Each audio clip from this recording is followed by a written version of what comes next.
Our gospel this morning is one that I think we hear differently in the modern world than we did even 150 years ago, and definitely differently than they would have heard in antiquity when Jesus was preaching this to his disciples. We see Jesus tell us that we are the salt of the earth, and we are like a light for the world. We are like the light going forth from a lampstand. And these are two things that I think we largely take for granted in the modern world today. We walk into a room and we flip a light and it just comes on. Most of you probably in your pocket have a pretty powerful flashlight on your phone that's readily available to you. But if we look to the ancient world, light was not so readily available. It was a resource that had to be managed, and we had to choose where to use it, what it was important to use on. And we see this in a few different ways. We see it in the temple worship of the people of Israel. The lampstands in the temple, their main priority with it was to light the way to the Holy of Holies, to guide the people of Israel toward the dwelling place of God. And we see it in a civil sense that light was an important piece of survival. A coastal town, for example, would give up other things in order to make sure they could have their lighthouse lit, which allowed their fishermen to go out and fish in the early morning when it was at its best, and it would allow for safe passage for trade ships to come in and bolster their economy. And then light would also have been seen as an important source of warmth. Before the LED light bulb, light and heat were almost synonymous. So a family would prioritize light for heating in the coldest of months, even maybe passing on light in warmer months of the year at night. Right? And so light was an important thing for the building up of civilization. It was an important part of survival for so long. Likewise, salt is maybe the most underrated piece of human history. Right? We think of all of the important developments, and salt is right up there. Right? Before the modern invention of modern food preservation with refrigerators and canning and dry freezing, salt was necessary to preserve food. You couldn't have a city without salt because there was no way to store enough food for the people. You couldn't field an army for the defense of your nation without salt to keep them in the field. You could not explore. Columbus would not have sailed the ocean blue in 1492 without a whole lot of salt to keep his sailors fed.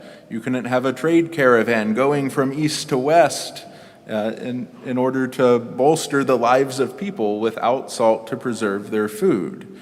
Right? That salt is something that has been essential to human survival for thousands of years. Right? We often now view it as a thing we try to avoid because we have high blood pressure. But for the people of Jesus' time and even up into the 1900s, salt was survival.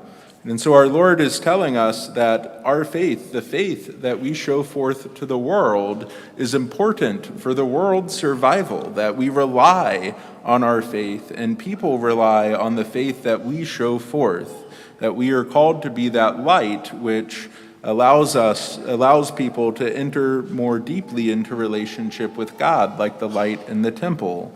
We are to be the salt of the world that shows people the goodness of the Lord. And we are called to grow in faith in order that our faith may truly shine forth and grow the faith of others. And we're now heading on toward the season of Lent. It's just 10 days away at this point. And I think the point of Lent is to grow that light of faith in us, to help season our faith in a greater way. I encourage everybody to take some time the next 10 days to pray with our Lord about how he's calling you to grow in greater relationship with him, how he's calling you to enter more deeply into your faith. The church gives us kind of 3 tried and true ways to do so.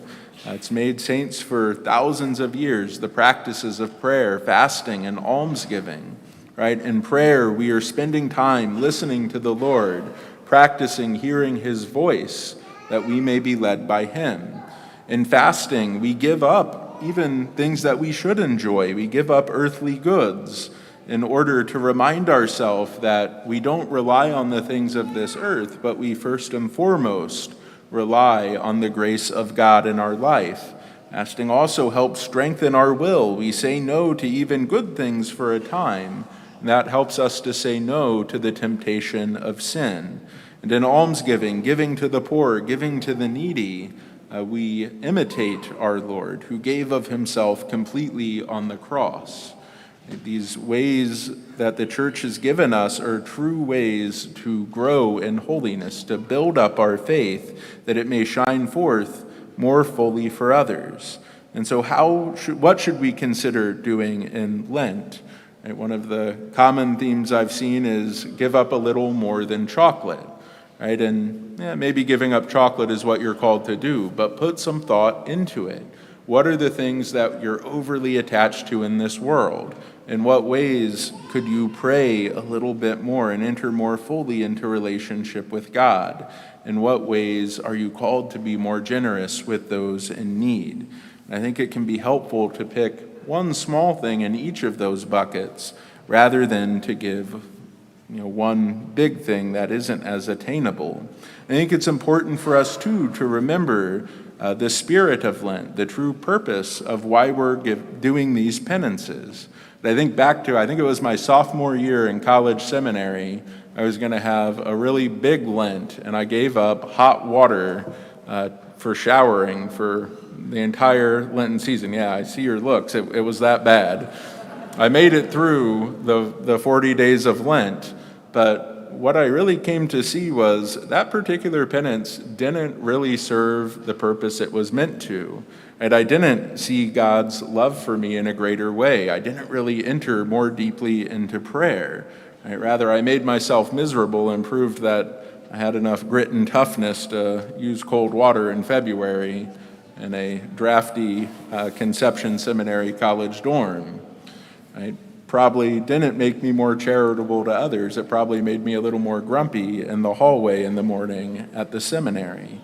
And then on the other side, right, there have been Lents in the past where maybe I didn't go in with enough of a plan, right? I didn't really dedicate myself to doing any of those good works and found myself getting to the third, fourth, fifth week of Lent and thought I haven't really done anything. Right? So find something that isn't so tough that it just makes you miserable, but isn't so easy that it's nothing, right? Find something that will truly help you to enter that relationship more fully. And when you're picking what to do, remember that that is the point. It's not to prove your toughness. It's not to prove that you can get through it. It's to help you grow in relation with the Lord. And let us spend some time in the next week and a half considering how we're going to grow more fully, how we're going to put a little wood on the fire of our faith, how we're going to grow more deeply with our Lord, that we truly can be that lampstand that God calls us to be, that people may see in our life the goodness of God and may be called to it themselves through our example.